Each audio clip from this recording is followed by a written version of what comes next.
Baiklah, Assalamualaikum warahmatullahi wabarakatuh. Di sini saya Loren Shevchenko dengan NIM C1C023051. Di presentasi kali ini saya akan membahas 5 materi, yaitu pajak pertambahan nilai, pajak penjualan atas barang mewah, pajak bumi bangunan, biaya perolehan hak atas tanah dan bangunan, dan biaya materai. Baiklah, tanpa berlama-lama lagi, mari kita langsung masuk ke materi yang pertama, yaitu pajak pertambahan nilai. Pajak pertambahan nilai atau PPN adalah pajak yang dipungut oleh wajib pajak orang pribadi, badan atau pemerintah yang berstatus pengusaha kena pajak atau PKP atas transaksi jual beli barang kena pajak atau jasa kena pajak. Karena PPN bersifat objektif, tidak kumulatif, dan merupakan pajak tidak langsung, maka pihak yang membayar pajak ini tidak wajib menyetorkan langsung ke kas negara, melainkan lewat pihak yang memotong atau memungut PPN. Barang atau jasa yang dikenakan pajak pertambahan nilai, yang pertama yaitu penyerahan barang kena pajak dan jasa kena pajak di dalam daerah pabean yang dilakukan oleh pengusaha. Impor barang kena pajak. Pemanfaatan barang kena pajak tidak berwujud dari luar daerah pabean di dalam daerah pabean.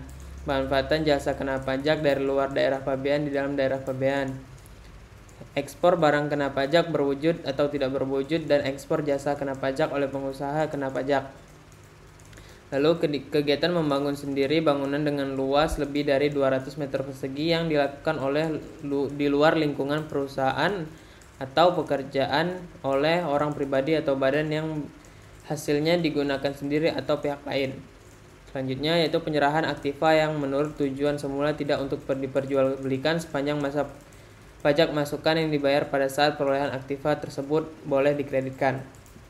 Lalu tarif untuk PPN ini yaitu di Undang-Undang Nomor 7 Tahun 2021 tentang Harmonisasi Peraturan Perpajak atau UU HPP, pemerintah menaikkan tarif pajak PPN secara bertahap. Ini untuk tarif umum yaitu PPN 11% berlaku mulai dari 11 April 2022, lalu tarif PPN 12% paling lambat diberlakukan 1 Januari 2025. Tarif khusus yaitu untuk kemudahan dalam pemungutan PPN atas jenis barang atau jasa tertentu atau sektor usaha tertentu diterapkan dari PPN final. Misalnya 1%, 2%, atau 3% dari peredaran usaha yang diatur dalam PMK. Materi yang kedua yaitu pajak penjualan atas barang mewah. Pajak penjualan atas barang mewah atau PPNBM merupakan singkatan dari pajak penjualan atas barang mewah. Ini adalah pajak yang dikenakan pada barang tergolong mewah kepada produsen untuk menghasilkan atau mengimpor barang dalam kegiatan usaha atau pekerjaannya. PPNBM memiliki dasar hukum yang sama dengan PPN, yaitu Undang-Undang Nomor 42 Tahun 2009 yang sudah diganti atau dicabut dengan Undang-Undang Nomor 7 Tahun 2021 tentang Harmonisasi Perpajakan. Objek pajak yang dikenakan PPNBM setidaknya memiliki karakteristik sebagai berikut. Yang pertama yaitu objek pajak bukan merupakan barang-barang kebutuhan pokok. Objek pajak umumnya hanya dikonsumsi oleh orang-orang yang memiliki penghasilan tinggi. Objek pajak hanya dikonsumsi oleh orang-orang atau masyarakat tertentu. Objek pajak dikonsumsi demi status atau untuk menunjukkan status sosialnya. Maka barang-barang yang memiliki kriteria atau karakteristik seperti daftar di atas dapat digolongkan sebagai barang mewah, sehingga penjualnya harus dikenakan PPNBM. Nah, PPNBM ini tidak dikenakan pada objek pajak yang dibeli untuk keperluan negara. Tarif untuk PPNBM, tiap barang mewah memiliki tarif pajak yang berbeda-beda. Berdasarkan peraturan dan undang-undang yang berlaku, tarif pajak penjualan atas barang mewah untuk barang mewah digolongkan dalam beberapa kategori. Yang pertama yaitu tarif pajak 10% untuk kendaraan umum kategori tertentu, alat rumah tangga, alat pendingin, hunian mewah, televisi, dan minuman bebas alkohol. Yang kedua yaitu tarif pajak 20% untuk kendaraan bermotor kategori tertentu, alat fotografi, permadani, dan alat peralatan olahraga impor. Tarif pajak 25% untuk kendaraan bermotor berat dan berbahan bakar solar.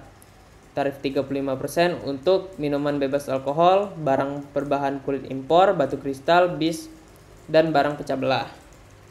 Materi yang ketiga yaitu pajak bumi bangunan.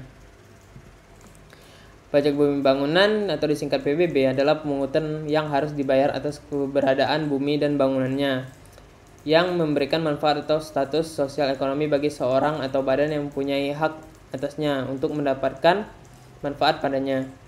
Karena pajak bumi bangunan bersifat material, besar tarif ditentukan dari luas dan kondisi tanah atau bangunan yang ada. Objek yang termasuk pajak bumi bangunan yang pertama yaitu objek bumi, meliputi sawah, ladang, kebun, tanah, perkarangan, dan tambang. Untuk objek bangunannya yaitu rumah tinggal, bangunan usaha, gedung bertingkat, pusat perbelanjaan, pagar mewah, kolam renang, dan jalan tol. Cara menghitung PBB yaitu menurut undang-undang yang sudah disebutkan, jumlah besar tarif pajak PBB yang dikenakan atas objek pajak adalah 0,5%. Dari perhitungan pajak PBB dan nilai jual kena pajak atau NJKP, yang berarti persentase tertentu dari nilai jual yang sebenarnya. NJKP sendiri sudah ditetapkan bahwa nilai yang paling rendah adalah 20% dan setinggi-tingginya adalah 100%. 40% untuk objek pajak perkebunan, pertambangan, dan kehutanan. NJOP lebih besar dari 1 miliar rupiah, presentasi NJKP-nya 40%. Dan jika NJOP di bawah 1 miliar rupiah, presentasi NJKP adalah 20%. Berikut ini rumus untuk menghitung PBB. Nah, NJOP yaitu NJOP bumi, luas tanah dikali nilai tanah, ditambah NJOP bangunan, luas bangunan dikali nilai bangunan.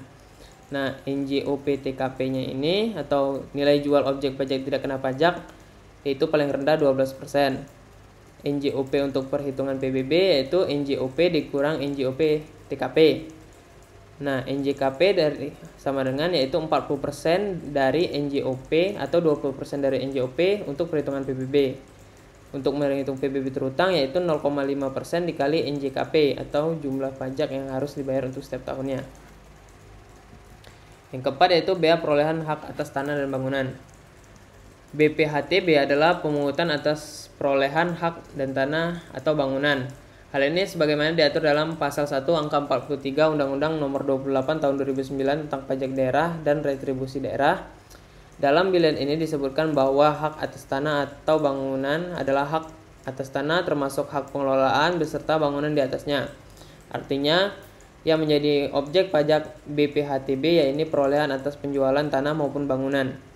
Objek yang dikenakan BPHTB ini adalah jual beli, tukar menukar, hibah, waris, hibah wasiat, pemasukan dalam perseroan maupun badan hukum lain, pemisahan hak yang mengakibatkan peralihan, menunjukkan pembelian saat lelang, melaksanakan putusan hakim dengan kekuatan hukum tetap, penggabungan usaha, peleburan usaha, pemekaran usaha, dan hadiah.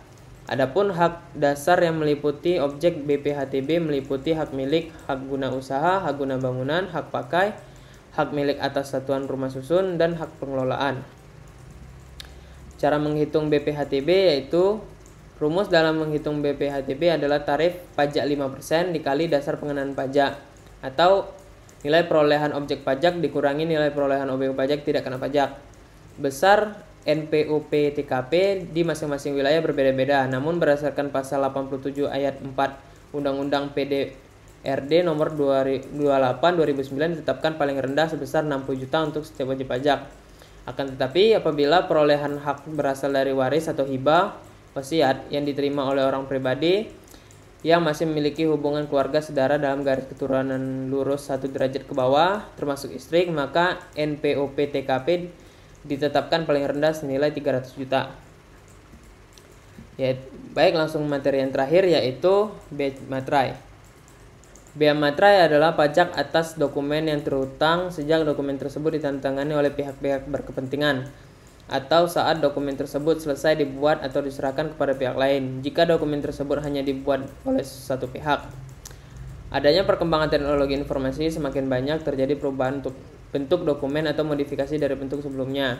Adapun sejak tanggal 6 Oktober 2021 telah diberlakukan materai elektronik atau e-materai. Materai elektronik atau e-materai adalah materai yang digunakan untuk dokumen-dokumen yang berbentuk elektronik. Materai elektronik digunakan sebagai objek dari bea materai, dikenakan atas dokumen yang bersifat perdata atau dokumen yang dijadikan sebagai alat bukti di pengadilan. Sebagaimana dimaksud dalam pasal 5 Undang-Undang Nomor 10 Tahun 2020, bea materai dikenakan tarif tetap sebesar 10.000